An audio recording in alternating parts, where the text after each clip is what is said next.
ते समोर गेले त्या ह्याचा राग आम्ही कुठेही दादांनी अर्थमंत्री असताना कोणाचा निधी कापणे किंवा कोणाला वैयक्तिक त्रास देणे अशा पद्धतीने नव्हता केला। हा आज जर ते ठराव आला तर त्याला कायद्याने द्या ना, विचाराची लढाई विचाराने लढा।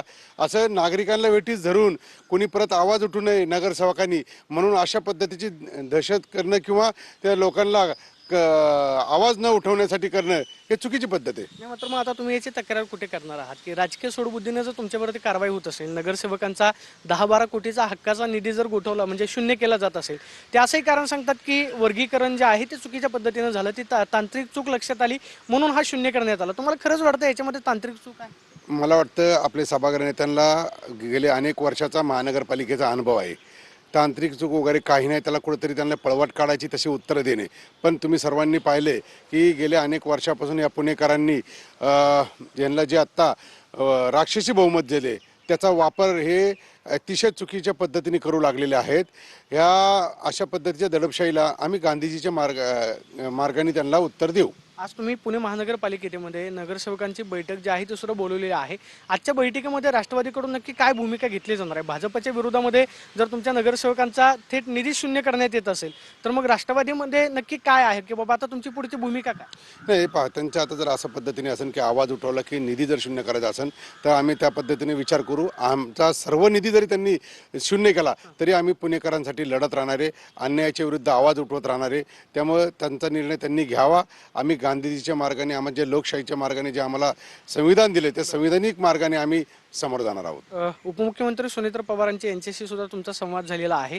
तुम्ही पक्षाच्या नेत्यांकडे या सगळ्या घटनेची तक्रार करणार आहात का, किंवा तुम्ही जरी सगळी जी काही घटना घडलेली आहे तो सगळं काही सुनेत्र पवार यांच्यापर्यंत पोहोचवलं? त्यांच्यापर्यंत हे पोहोचवलं आम्ही। पण एक लक्षात ठेवा, आज राज्यामध्ये जरी ते लोक सत्तेत आहेत अशा पद्धतीने सांगतो किंवा केंद्रात, पण जर पुण्याला या ठिकाणी आम्हाला विरोधातलं मॅन्डेट दिलं, आम्ही विरोधी पक्ष नेता म्हणून इथे आम्हाला सभागृहात काम करण्याची संधी मिळाली। आम्ही त्याचं पुणेकरांसाठी, जर गणेश बिडकरच स्वतः म्हणले तुम्ही पाहिलं असेल की तुम्हाला पुण्यामध्ये आपली युती नाही, मग आम्ही विरोधी पक्षाची भूमिका ठामपणे या ठिकाणी मांडणार आहोत। आता मग पुढची भूमिका काय राष्ट्रवादीची? तुम्ही कायदेशीर भूमिका लढणार का? म्हणजे की जर कदाचित तुमची मागणी मान्य झाली नाही किंवा तुमच्या नगरसेवकांना निधी परत आला नाही तर थेट कोर्टापर्यंत जाण्याची तुमची तयारी आहे का? हे पहा, जे काय मार्ग आहे त्या पद्धतीने आम्ही सगळीकडे जाणार आहोत। आज सर्वप्रथम आम्ही आमच्या मीटिंग होईल त्याच्यामध्ये जो काय मार्ग ठरेल, मग तो कोर्टाचा मार्ग असो किंवा मग आता खरं तर पहिलं आम्ही आमच्या पद्धतीने नगरविकास मंत्र्यांपर्यंत हे पोहोचवणार, मुख्यमंत्र्यांपर्यंत पोहोचवणार। अशा पद्धतीने आवाज दाबणं हे योग्य नाही। जनतेच्यासाठी आवाज शिंदेकडे तुम्ही याची तक्रार करणार? आता युडीकडेच आहे ना आपले महापालिका, तर युडीपर्यंत आम्ही पोहोचवणार की कशा पद्धतीने कामकाज चाललंय, हे कायद्याला धरून नाहीये। त्यामुळं आम्ही विचाराची लढाई विचाराने लढणारे, त्याच्यासाठी न्याय मागण्यासाठी वेळ प्रसंगी आली तर आम्ही न्यायालयापर्यंत पण जाऊ। मग मात्र आता ही सगळी राजकीय सूडबुद्धीनं जर कारवाई होत असेल, तुमचे बंधू असं म्हणतात की मी चंद्रकांत पाटील यांच्या कामाचं ऑडिट करा, हा प्रस्ताव अमोल बालवडकरांनी दिला, फक्त अनुमोदक म्हणून मी सही केली, मी चंद्रकांत पाटलांना सुद्धा सांगितलं याच्यामध्ये माझा काही संबंध नाही।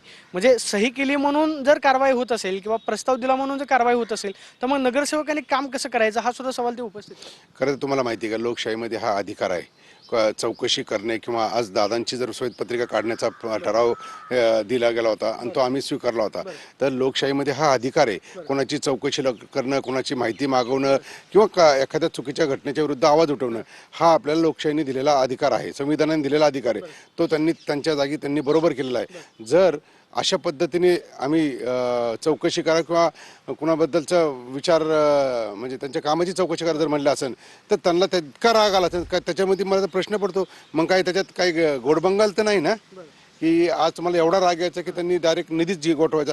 निधी गोठवला म्हणजे आमचा चौकशी झाली पाहिजे का?